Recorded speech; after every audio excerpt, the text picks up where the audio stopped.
non réunion bi dañoo daje woon ak suñu travailleurs yi xale yi parce que dañ doon am lu ñu doon kaas ñu signé woon ko pendant 2 mois ci war ko matérialiser mu am ñu ko def am ñu ko deful ñu war taxawaat waxtaanaat loo xamante ni définitivement ñu bari dañ ko jëmbal ñi nga xam ne defuñu ko dañ ko def ñi ko def gën cee góorgóorlu ñu waxtaan ba déggoo ba nga xamante ne fin de mois incha allah ñëpp danañ ko def d'accord nañ ci ubbi nañ benn guichet mi ngi Cap Trans am nañ fay délégué ñoom ñoom fay délégué doyen Goudia bi dana xool contrat bi lan moo ci faay loo xaay ni am na luñ ciy tiit dana ne mu conseil xale yi pour ñu xam ne amul lenn loo xaay pièce la wala ndëgg sërëx def nañ ko ci yoon lépp jaar na ci yoon ba ñu mën a dem signé ko képp koo xaay nag signé woo ko mu ngi rib safoor danañ fexe yow réseau bi duutu ci bokk képp kuy transporteur respecté woo contrat bi respecté woo signature bi dañ fexe yow nam wax ak état nan la mën a sanctionné parce que nag réew mi duñu toog saa yu ne xat gi leen rek ñu téye réew mi ci geraw ak wala di menace parce que geraw day tiital nit te fii réew mi toll sax laajul coow ak dalal laaj noo ngi sant yàlla bi nga xamee ne noo ngi ci réew maa ngi ci dal ñu continuer ñaan réew mi continuer dal gi élèves yi ñu ngi doog ubbi buñ naan dañuy geraw seen parents yi mën nañu jaaxle te ñoom ñëpp suñuy doom lañu ay sénégalais lañu ay sénégalais war leen a transporter nit ñi di ay góorgóorlu jamono ji jafe trop coow li bari kon nag buñ ne bëggee laal transport bi war nañu teel a jóg waxtaan ak ñoom ba juboo te juboo nañ jàmm syndicat yaa ngi nii transporteur yaa ngi fi juboo nañ incha allah jàmm rek ay xew joxewaat nañ daje le 15 novembre pour xool évaluation bi nga xamante ne am na ban pourcentage la na am ak ñan ñoo nangu ak ñan ñoo nangul te yaakaar naa balaa boobu ñëpp dañ def contrat yi salaire yi aussi yokk nañ ko juboo nañ ci temps bi it juboo nañ ci danañ ko xool ndax loi la bu ko loi mayee dañ koy def incha allah loolu rek laa mënti ba non ñun du ñu dem garaw parce que ñoom ñoo wax ne dañoo menacé woon sax waaye amuñu woon intention dem garaw dañ doon yëglu pour ñu toog yëglu nañ toog nañ juboo nañu travailleurs yi ba nga xamante ne garaw doom mais kii liggéeykat moom problème mooy bu ma gisul dara damay garaw mais ñoom du woon intention ñu taxaw dañ doon yëglu teel nañ leen a gàttandu ñu toog waxtaan juboo nañu garaw mënatul am li ñu bëgg danañ ci góorgóorlu ñoom tam li ñu bëgg dañ ci góorgóorlu. On était là pour un suivi d'un protocole d'accord qu'on a signé qui stipulait que les salaires des conducteurs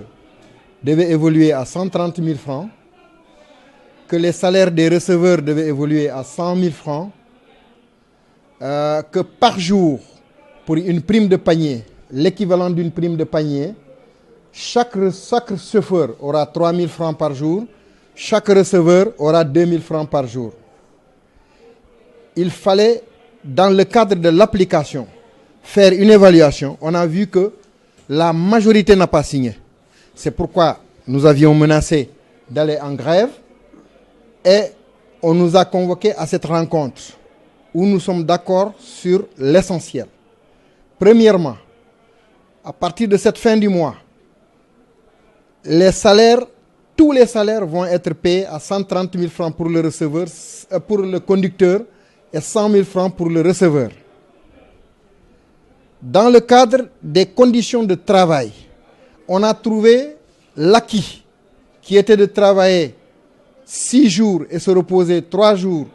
travailler 4 jours, se reposer 2 jours, travailler 4 jours, se reposer 4 jours, pour harmoniser. Nous avons dit que la formule qui respectait la loi, c'était de programmer l'organisation du travail dans la semaine pour ne pas sortir de la semaine. Et c'est pourquoi nous avons proposé que ce soit 4-2. Et sur cette base, nous allons faire une tournée pour expliquer aux travailleurs dans le réseau, pour leur expliquer que c'est le 4-2 qui respectait la loi, mais que de commun accord, ceux qui veulent faire du 6-3, c'est de commun accord avec le travailleur. Quand le travailleur ne veut pas, on se rabat au 4-2. 4 jours de travail, 2 jours de repos. Cela stipule que tous les arriérés doivent être payés, parce que c'est sur cette base qu'on est d'accord, parce que d'aucuns n'avaient pas appliqué la loi, le protocole d'accord. Ils ont 2 mois d'arriérés, 30 000, 30 000. Ils vont payer les 60 000 d'arriérés et régulariser le mois en cours, et ils vont payer le plus normalement possible. Et nous prenons par devers nous la responsabilité de descendre dans le réseau et d'expliquer l'organisation du travail qui revient à l'employeur et lorsqu'il se conforme à la loi, nous n'avons pas le droit de refuser. C'est ça que nous devons expliquer aux travailleurs. L'autre chose est que dans le cadre de l'ancienneté, les protocoles seront signés. On a amendé le protocole qui a été proposé pour éviter que des pièges soient posés aux travailleurs. Nous avons modifié le protocole qui sera uniforme. C'est le même protocole qu'on signe partout dans AFTU. Et que donc, par rapport à ça, le 15, nous allons venir pour faire l'évaluation. Mais les protocoles d'accord, dès qu'il y a modification, on va commencer le processus de régularisation. Maintenant, par rapport à la prime d'ancienneté, on ne peut pas statuer sur l'ancienneté à partir duquel on devait signer le protocole d'accord. Et ça, c'est d'un commun accord entre l'employeur et l'employé pour qu'il stipule, parce qu'on ne peut pas donner ce qui ne nous appartient pas. C'est à l'individu qui signe le protocole d'accord de statuer si il y aura